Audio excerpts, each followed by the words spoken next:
Good morning student. आज आपके सामने लाए हैं बहुत इंपॉर्टेंट टॉपिक है matrices.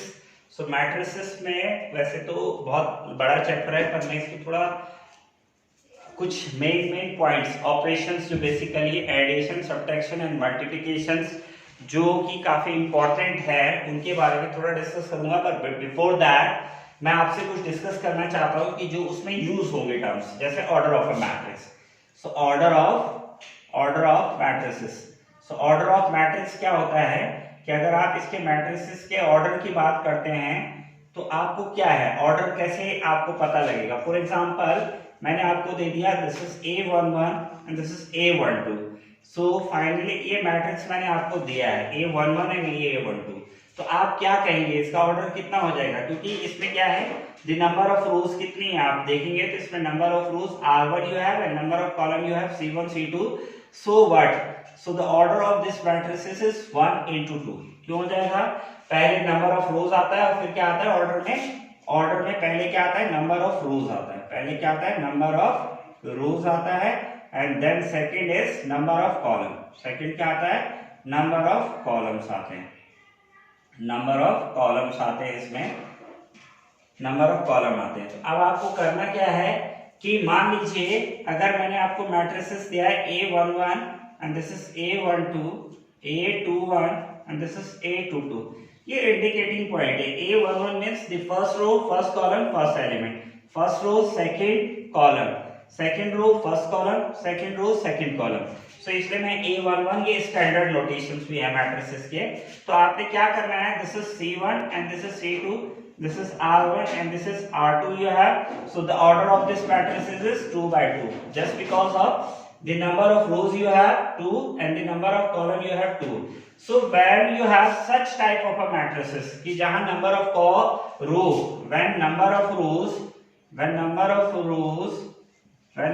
rows is equal to number of column, अगर नंबर ऑफ रोज और नंबर ऑफ कॉलम जो है बराबर हो जाए तो इस मैट्रिक्स को क्या बोलते हैं, that matrix is known as the square matrix। ऐसे मैट्रिक्स को क्या बोलते हैं, स्क्वायर मैट्रिक्स बोलते हैं। किस मैट्रिक्स को, जिसमें नंबर ऑफ रोज और नंबर ऑफ कॉलम्स क्या होते हैं, इक्वल होते हैं। एक और इंपॉर्टेंट मैट्रिक्स है हमारे पास, डायगोनल मैट्रिक्स। सो डायगोनल मैट्रिक्स है, बहुत इंपॉर्टेंट मैट्रिक्स है और काफी इंपॉर्टेंस रखता है मैट्रिक्स के अंदर। सो बेसिकली डायगोनल मैट्रिक्स जो है, for example you have 1 0 and this is 0 1। So 1 0 and 0 1। So आप ऑब्जर्व कर रहे होंगे except diagonal element when all other element are 0। जब डायगोनल एलिमेंट को छोड़कर बाकी सारे एलिमेंट 0 होते हैं, so that type of matrices is known as the diagonal matrix. नाम से ही पता लग रहा है कि डायगोनल में एलिमेंट होंगे तभी तो डायगोनल मैट्रिक्स है।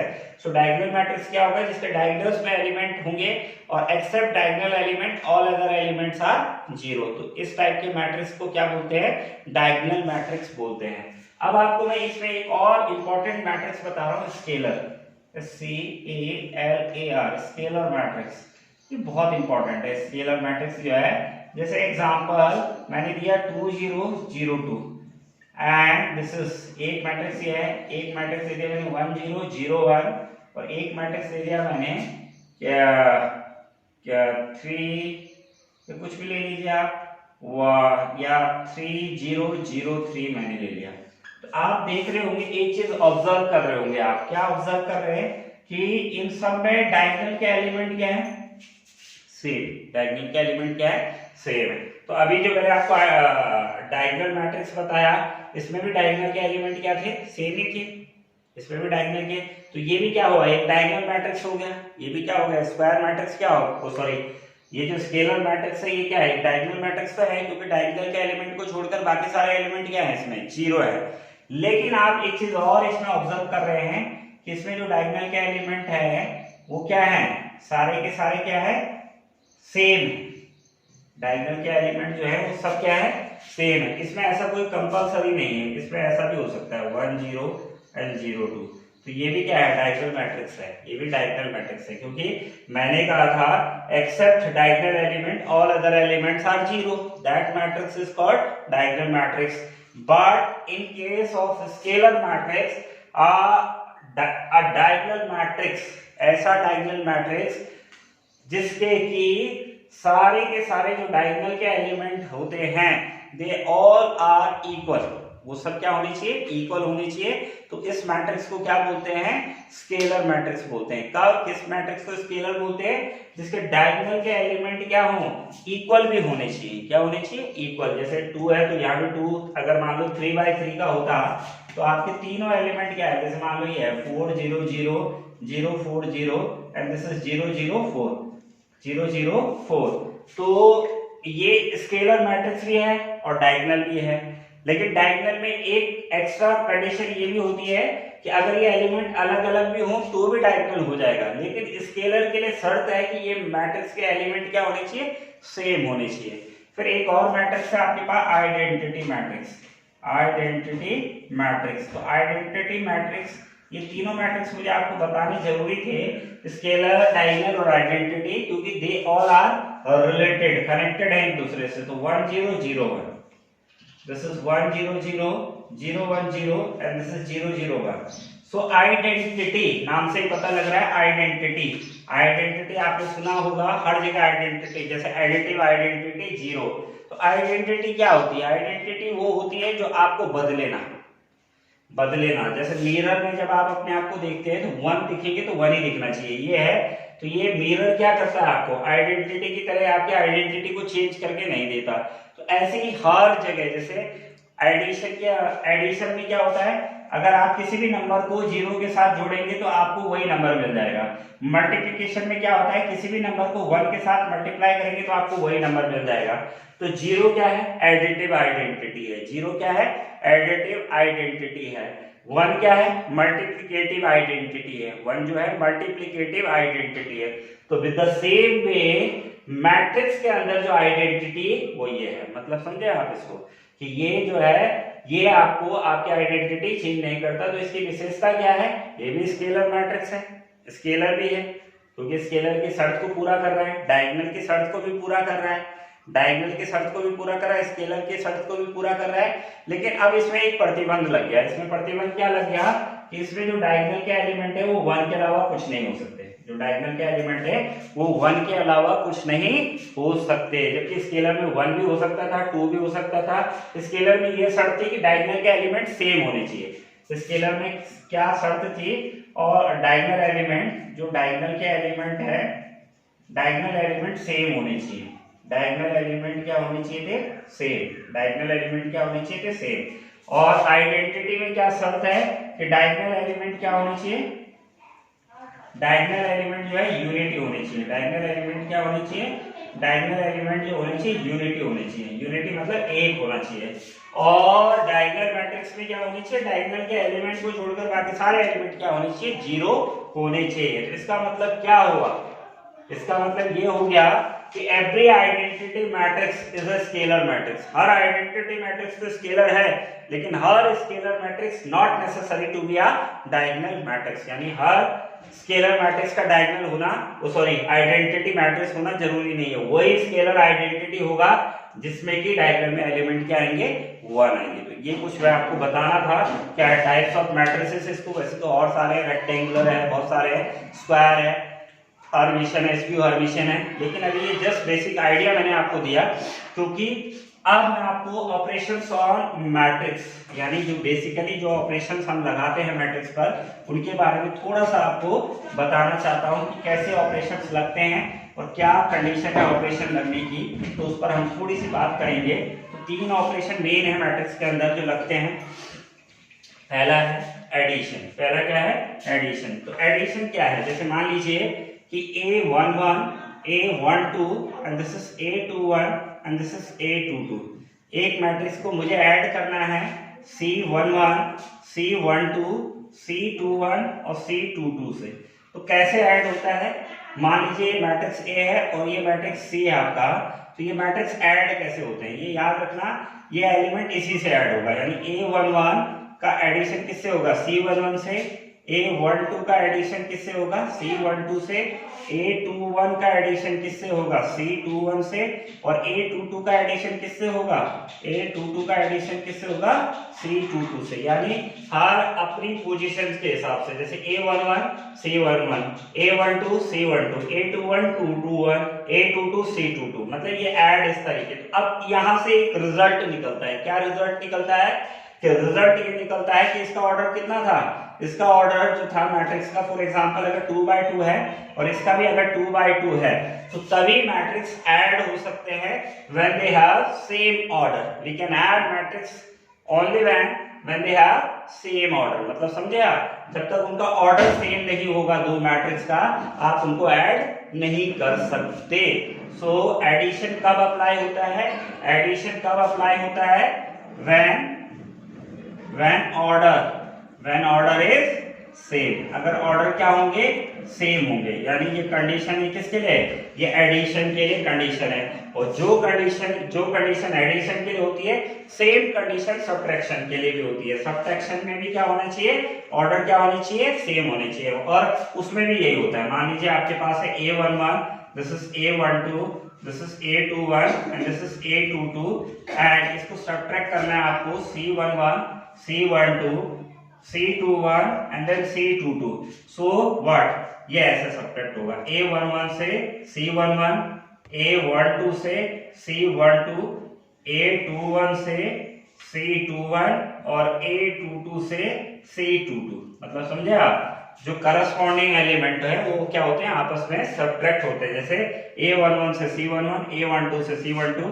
तो अब ऐसा होने के लिए जरूरी है कि इन दोनों मैट्रिक्स का ऑर्डर सेम हो। अगर ऑर्डर सेम नहीं होगा तो ऐसा पॉसिबल ही नहीं है। क्यों, फॉर एग्जांपल मेरे पास है ये 1 2 एक मैट्रिक्स है, और एक मैट्रिक्स है मेरे पास 3 4 और 5 6। अब मुझे ये दोनों को ऐड करना है, तो आप कैसे ऐड कर लोगे, ऐड कैसे कर लोगे आप, ये किससे, ये 1 3 से जोड़ दोगे, 2 4 से, और ये कहां जाएंगे। ऐसा भी नहीं कि अपनी मर्जी से यहाँ 0 0 लगा देंगे। तो इसलिए क्या है, ऑर्डर क्या होना चाहिए, इनका सेम होना चाहिए। जब तक ऑर्डर सेम नहीं होता, मैट्रिक्स का एडिशन पॉसिबल नहीं है। क्लियर, तो ये हो जाएगा एडिशन। अब सब्ट्रैक्शन भी ऐसा ही है कि सब्ट्रैक्शन के लिए भी क्या होना चाहिए, ऑर्डर सेम होना चाहिए। एडिशन और सब्ट्रैक्शन के लिए क्या होना चाहिए, ऑर्डर सेम। अब बहुत इंपॉर्टेंट ऑपरेशन है, दैट इज मल्टीप्लिकेशन। तो इस पर मैं बात करूंगा, ये काफी इंपॉर्टेंट ऑपरेशन है मैट्रिसेस का, यानी मल्टीप्लिकेशन। तो क्या है, multiplication of matrices, multiplication of matrices.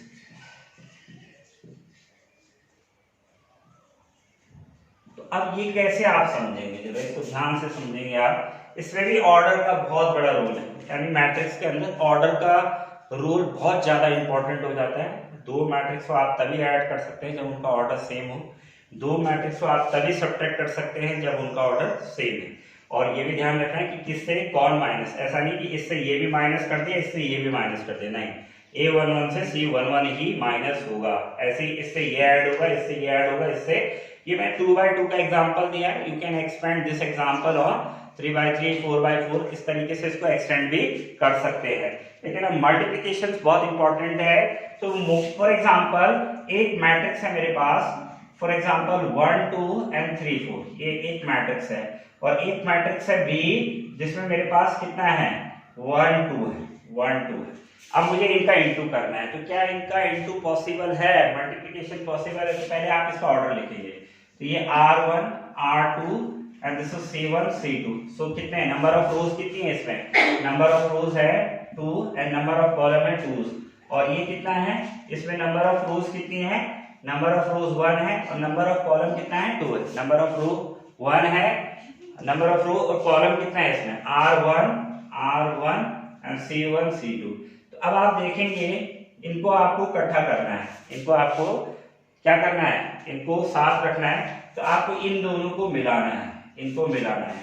अगर ये और ये बराबर हो गया, ये और ये इक्वल हुआ, सो मैट्रिक्स मल्टीप्लिकेशन जो है पॉसिबल है। अगर ये और ये सेम नहीं हुआ, जैसे यहाँ 2 है और यहाँ 1 है, तो मैट्रिक्स मल्टीप्लिकेशन जो है पॉसिबल नहीं है। मतलब समझे आप, अगर A मैट्रिक्स है जिसका ऑर्डर क्या है आपके पास, m into n और दूसरा मैट्रिक्स है बी जिसका मैट्रिक्स ए है AIJ, इसका ऑर्डर है आपके पास m इंटू n, और बी मैट्रिक्स है आपके पास BIJ और इसका ऑर्डर है आपके पास n इंटू p।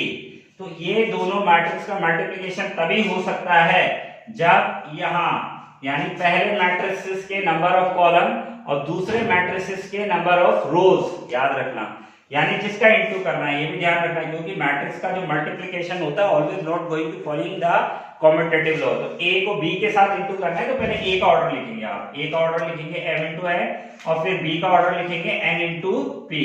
तो अगर ये सेम हो गया, अगर ये m into n n into p, अब देखिए आप यहाँ दोनों का क्या है n n सेम है, तो हाँ इन दोनों का मल्टीप्लाई हो सकता है, ए बी मल्टीप्लाई पॉसिबल है ए बी का, और वो जो इसका रिजल्ट आएगा ए बी, जो मैट्रिक्स ए बी आएगा वो उसका जो मैट्रिक्स का प्रोडक्ट ए बी आया उसका जो ऑर्डर होगा वो होगा आपका m इंटू पी, यानी ये n n जो है ये गायब हो जाएंगे और जो बचेगा वो m इंटू पी, यानी जो प्रोडक्ट करके मैट्रिक्स बनेगा उसका ऑर्डर क्या आएगा आपके पास m इंटू P उसका ऑर्डर आएगा। तो यानी कि मल्टीप्लिकेशन के लिए क्या शर्त है कि जिस मैट्रिक्स को, जैसे A को B से इंटू करना है तो number of rows in matrix A equal to the number of column in a matrix A is equal to the number of rows of matrix B के बराबर होनी चाहिए, then you can multiply the two matrix. Otherwise जैसे ये था तो इसमें पहले में कॉलम कितने थे 2 और इसमें कॉलम कितने थे, रो कितने थे 1, तो ये दोनों आपस में इक्वल नहीं हो पा रहे थे, तो इसका मैट्रिक्स पॉसिबल नहीं था, मल्टीप्लिकेशन पॉसिबल नहीं था। तो आपको एक मैट्रिक्स का मल्टीप्लाई करके मैं दिखाता हूं तो आपको और ज्यादा क्लियर हो जाएगा। तो तब ये आपको क्या है, ये बेसिक ऑपरेशन जो है मैट्रिक्स के ऊपर वो आपको समझ में आ जाएंगे। तो एक एग्जांपल हम लेते हैं, जैसे मैंने कहा ए लिया मैंने, this is 1 2 and this is 3 4, और बी ले लिया मैंने 3 4 एंड दिस इज 5 6, ये ले लिया। तो मुझे इसका इंटू करना है, मुझे निकालना है a into B, A B निकालना है, ए बी भी निकालना है और बी ए भी निकालना है। तो ए बी निकाल लीजिए आप, तो ए बी, तो ए कितना आपके पास, this is 1 2 and this is 3 4, और बी कितना आपके पास 3 4 एंड दिस इज 5 6। सो पहले मैंने कहा पहले आप इसका ऑर्डर चेक करिए, इसका ऑर्डर है 2 इंटू 2, इसका ऑर्डर कितना है 2 इंटू 2, और इसका ऑर्डर भी कितना है 2 इंटू 2। तो यहाँ 2 और ये 2 बराबर है आपस में, अगर आप इसको ऐसे लिखते हैं 2 इंटू 2 और 2 इंटू 2, तो ये बराबर आ गया। तो यानी इनका मल्टीप्लिकेशन हो सकता है, और जो रिजल्टेंट मैट्रिक्स आएगा उसका ऑर्डर क्या होगा, उसका ऑर्डर भी क्या होगा 2 इंटू 2 आएगा, क्योंकि ये बचता है और ये बचता है, तो उसका ऑर्डर भी 2। तो अब करो आप मल्टीप्लाई, तो मल्टीप्लाई कैसे होते हैं, first row going to multiply with first column, पहली रो का मल्टीप्लाई किसके साथ होता है, फर्स्ट कॉलम के साथ होता है, यानी इसका इसके साथ होगा, A11 का A11 के साथ इंटू होगा, तो 1 इंटू 3, फिर इसका इसके साथ होता है, प्लस आता है बीच में 2 का इंटू 5 के साथ, फिर इस रो का first row with first column, तो एक एलिमेंट आएगा, फिर first row with second column, second element आएगा, second row with first column, third element आएगा, second row with second column, fourth element आएगा। तो first row with first column first element, फिर first row with second column, तो ये आ जाएगा आपका 1 into 4, और ये आ जाएगा आपका प्लस 2 इंटू 6, फिर ऐसे ही आएगा second row with first column, तो ये आ जाएगा 3 इंटू 3, और ये आ जाएगा प्लस 4 इंटू 5, और ये हो जाएगा आपका 3, फिर second row with second column 3 into 4 plus 4 into 6, तो ये आ जाएगा आपके पास 3 1 जा 3 और 10, तो ये कितना हो जाएगा, दैट इज 13, 4 1 जा 4 और 6 2 जा 12, तो 4 16, 3 3 जा 9, 3 3 जा 9, 4 5 जा 20, तो ये 29, 3 4 जा 12 और 4 6 जा 24 और 12, 4 6 जा 24 और 12, 24 और 10 कितना हो जाएगा 34, यह आ जाएगा 36, तो यह आ गया आपका ए बी। तो मुझे लगता है आई होप आप लोगों को ये बेसिक ऑपरेशंस के बारे में जानकारी लग गई होगी। तो थैंक यू।